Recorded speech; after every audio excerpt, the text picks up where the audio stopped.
भैया मान जाओ ना प्लीज, मम्मी पापा को भी अबीर पसंद है, आप एक बार उससे मिल तो लो।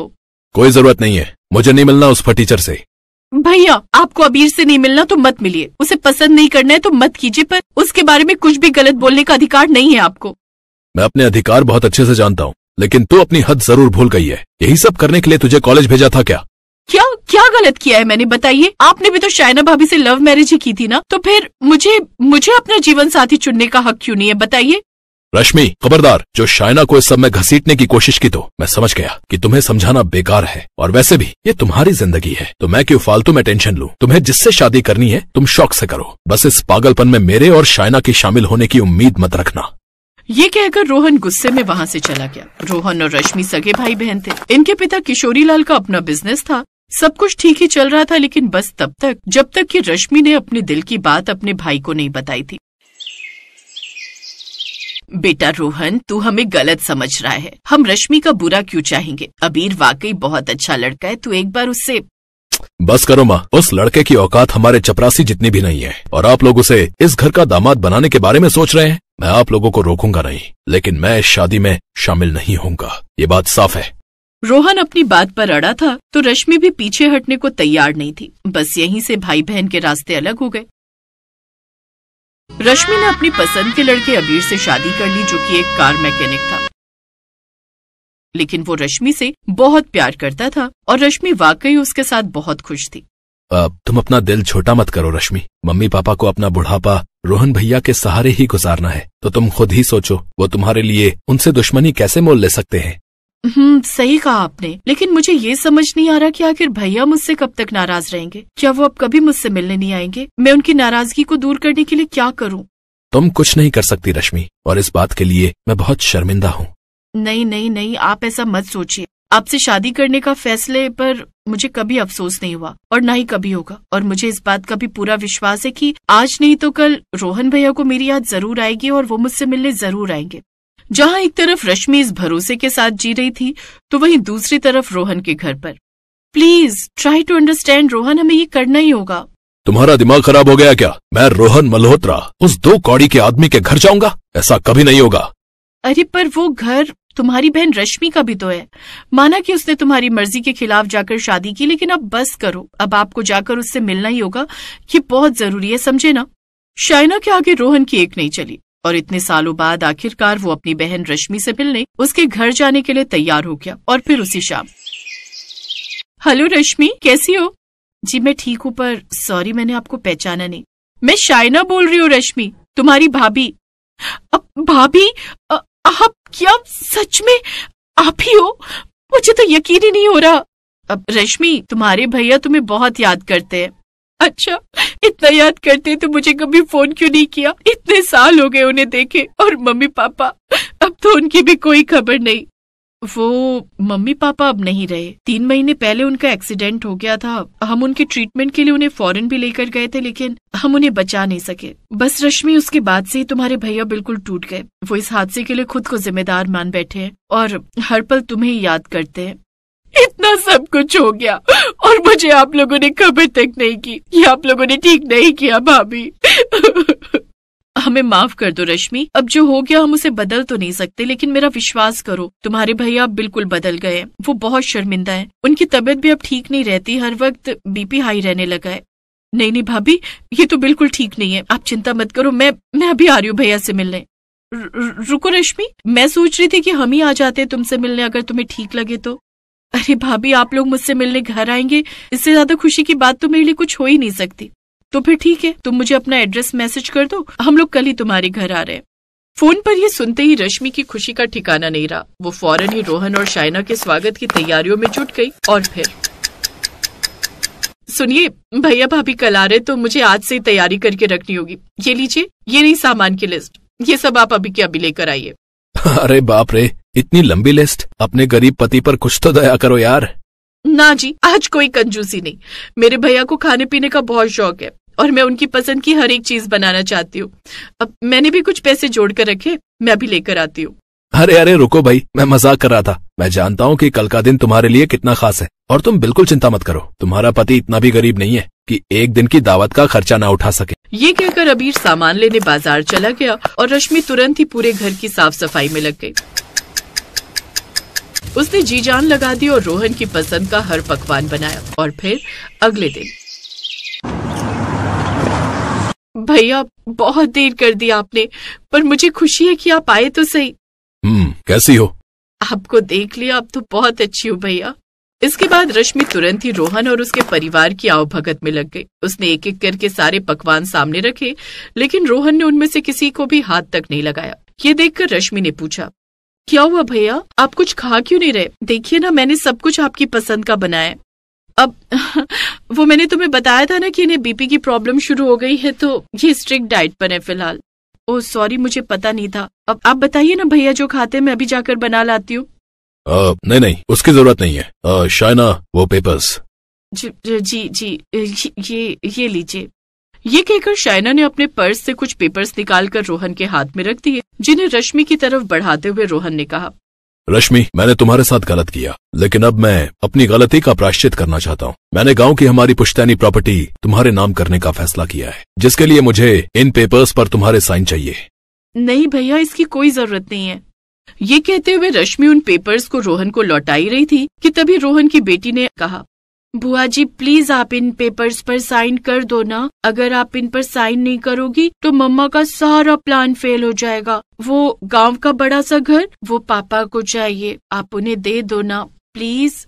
रश्मि ने फौरन उन पेपर्स को ध्यान से पढ़ने लगी और फिर कुछ देर बाद, तो ये है आप लोगों की सच्चाई। मम्मी पापा ने हमारा पुश्तैनी घर बहुत पहले ही मेरे नाम कर दिया था, और ये बात आप लोगों ने कभी मुझे पता ही नहीं चलने दी। और आज भी आप लोग मुझसे मिलने नहीं बल्कि धोखे से मुझसे ये प्रॉपर्टी हथियाने आए। अरे एक बार सामने से कह कर तो देखते भैया, मैं खुद ही ये सब आपको दे देती। फेक नहीं चाहिए थी मुझे तुम भिखारियों से। तुमने जो किया उसके बाद तुम्हें एक फूटी कौड़ी नहीं मिलनी चाहिए थी। मैं आखिरी टाइम तक मम्मी पापा को समझाता रहा कि वो गलत कर रहे हैं, लेकिन नहीं, रो रो कर बिस्तर पकड़ लिया और फिर मर भी गए। लेकिन मेरी बात न मानने की तो जैसे कसम खा रखी थी उन्होंने। क्या इसका मतलब मम्मी पापा का एक्सीडेंट नहीं हुआ था? भाभी आपने मुझसे झूठ बोला।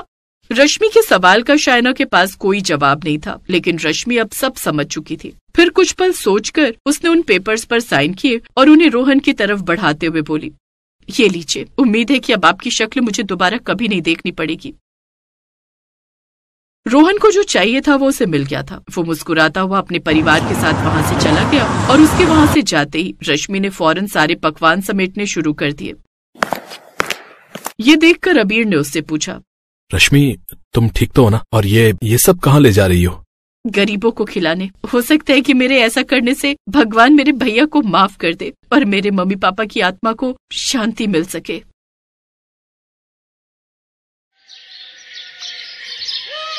नागपुर में जगमोहन अपनी पत्नी और 2 बच्चों के साथ रहता था। उसका एक बेटा नीरव और बेटी दिव्या थे। उन दोनों भाई बहन में बचपन से ही बड़ा प्यार था। वो दोनों साथ में मिलजुल कर रहते थे। दोनों भाई बहन की ग्रेजुएशन पूरी होते ही वो एक बड़ी कंपनी में नौकरी करने लगे। धीरे धीरे समय बीता और अब दिव्या के लिए घर वालों ने लड़का देखना शुरू कर दिया। काफी खोजबीन के बाद दिव्या के लिए आदेश नाम का एक अच्छा शरीफ लड़का मिल जाता है। लड़का तो बड़ा ही समझदार लगता है और दिखने में भी अच्छा है। तुम्हारा क्या ख्याल है दिव्या? दिव्या शर्मा जाती है।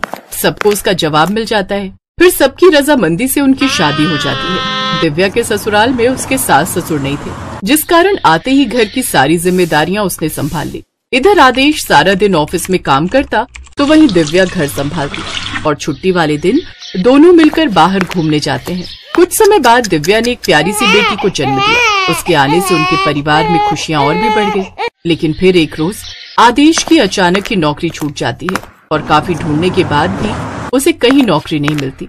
मुझे तो बहुत चिंता हो रही है जी, अब क्या होगा?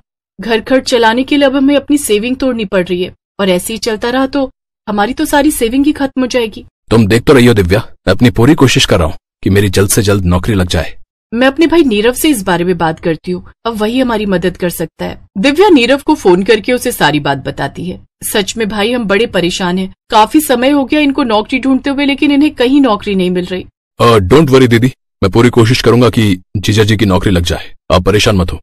ये कहकर नीरव फोन रख देता है और अगले दिन अपने बॉस से कंपनी में वैकेंसी की बात करता है। देखो नीरव, तुम हमारे एक होनहार एम्प्लॉय हो, लेकिन सच कहूँ तो इस वक्त मेरे पास पूरा स्टाफ है। मैं जबरदस्ती किसी को भी भर्ती करके अपने ऊपर बेफालतू का खर्चा नहीं बढ़ा सकता। No problem sir. फिर नीरव ने अपने कई दोस्तों से भी अपने जीजा की नौकरी के लिए बात की, लेकिन कहीं भी बात नहीं बनी और आखिर में नीरव दिव्या को फोन करके बताता है, दीदी मैंने जीजा जी के लिए कई जगह पर बात की, लेकिन कहीं भी बात नहीं बनी। वो क्या है ना, इस वक्त कहीं भी नौकरी नहीं है। अच्छा, अब इन्हें मजबूरन ही कोई छोटा मोटा मजदूरी का काम ही करना पड़ेगा। वैसे दीदी आपको किसी भी तरह की कोई आर्थिक मदद की जरूरत होगी तो आप बिल्कुल भी मत शर्माना, आप मुझसे बेझिझक कहना। अब आदेश को मजबूरी में एक फैक्ट्री में मजदूरी का काम ही करना पड़ता है, लेकिन उसकी तनख्वाह कुछ ज्यादा नहीं थी, जिससे बड़ी मुश्किल से घर खर्च चल पा रहा था। उधर नीरव का प्रमोशन हो जाता है और अब उसकी माँ आशा देवी नीरव के लिए लड़की देखने लगी। फिर एक अमीर घर की लड़की शिवन्या को आदेश पसंद आ जाता है और वो इस शादी के लिए हाँ कर देती है। दहेज में नीरव को 60 लाख नगद, एक गाड़ी और जरूरत का सारा सामान मिलता है। शादी के कुछ समय बाद एक रोज दिव्या नीरव को फोन करती है, भैया आदेश जी पर बहुत कर्जा हो गया है, वो फैक्ट्री में ओवर टाइम करके भी इतना नहीं कमा पा रहे, मुश्किल से 13,000 ही बन पा रहे।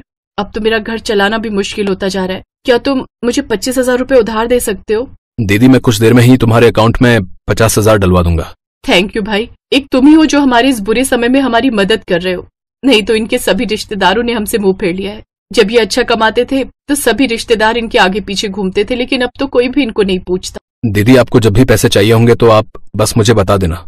ये कहकर नीरव फोन रख देता है, लेकिन पीछे खड़ी उसकी पत्नी शिवन्या को ये बात अच्छी नहीं लगती थी। वो नहीं चाहती थी कि नीरव दहेज में मिले पैसे या अपनी सैलरी में से अपनी बहन को कुछ भी पैसे दे। फिर वो नीरव से कलेश करना शुरू कर देती है, आखिर जरूरत क्या है तुम्हें अपनी बहन को पैसे देने की? जब देखो हर बार उसका एक ही रोना लगा रहता है। मुझे तो लगता है वो ये सब झूठ मूठ का नाटक करती है ताकि तुम उस पर तरस खाकर उसे पैसे देते रहो। अच्छे से जानती हूँ उनकी नजर 60 लाख निकलवाने की होगी। तुम अपनी जुबान पर लगाम लगाओ। जीजा जी की नौकरी जाने के बाद उनकी हालत खराब हो गई है, इसलिए वो मुझसे मदद मांगती है, और अगर ऐसे में मैं उनके काम नहीं आ सका तो मेरा भाई होना ही गलत है। तुम ना सच में बड़े ही भोले हो। अरे तुम्हें अपनी बहन की चालाकी समझ में क्यों नहीं आती? वो बस तुम्हें लूट रही है।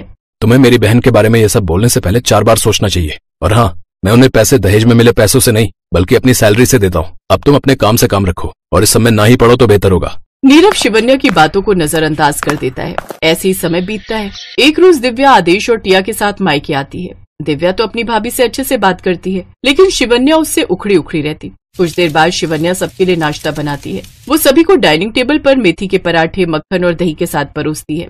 सभी नाश्ता करते हैं। आदेश की प्लेट में रखे 3 पराठे वो खा चुका था। एक और पराठा लेने के लिए वो जैसे ही प्लेट की तरफ हाथ बढ़ाता है, तभी शिवन्या गुस्से में बोलती है, मैंने आपके लिए 3 ही पराठे बनाए थे जो कि आप खा चुके हैं। अब ये पराठे नीरव के लिए हैं, वो आकर इन्हें खाएंगे। अब आप इन्हें हाथ मत लगाइए। ये सुनकर आदेश शर्मिंदा हो जाता है और उसकी आंखों में आंसू आ जाते हैं। बहू, अगर मेरी प्लेट में भी पराठा कम पड़ जाएगा और मेरी और खाने की इच्छा होगी तो क्या तू मुझे भी ऐसे ही मना कर देगी? नहीं माँ जी, मैं आपके लिए और बना दूंगी। तो फिर तुमने दामाद जी से ऐसा क्यों कहा? वो हमारे मेहमान हैं। अब तुम नीरव के लिए 2 पराठे और लगा दो। सासू माँ, पराठे सच में बहुत अच्छे बने थे, इसलिए मेरी और खाने की इच्छा थी, लेकिन अब मेरा पेट भर गया है, मुझे नहीं खाना।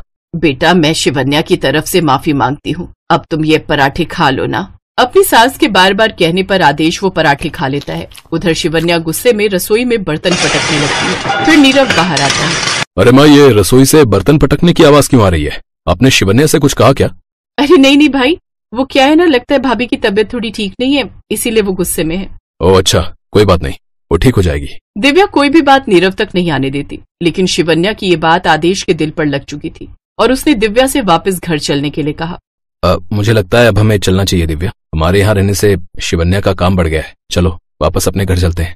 वो दोनों वापस अपने घर आ गए, लेकिन अब उन्हें समझ आ गया था कि पैसे की क्या कीमत है। इसलिए अब उन दोनों ने दिन रात मेहनत करके अपने लिए नौकरी ढूंढी और अब उन्हें बड़ी कंपनी में नौकरी मिल गई। अब आदेश के साथ साथ दिव्या भी नौकरी करने लगी। फिर धीरे धीरे उनकी आर्थिक स्थिति सुधरने लगी और अब वो लोग भी अपना जीवन खुशी से जीने लगे। Thanks for watching.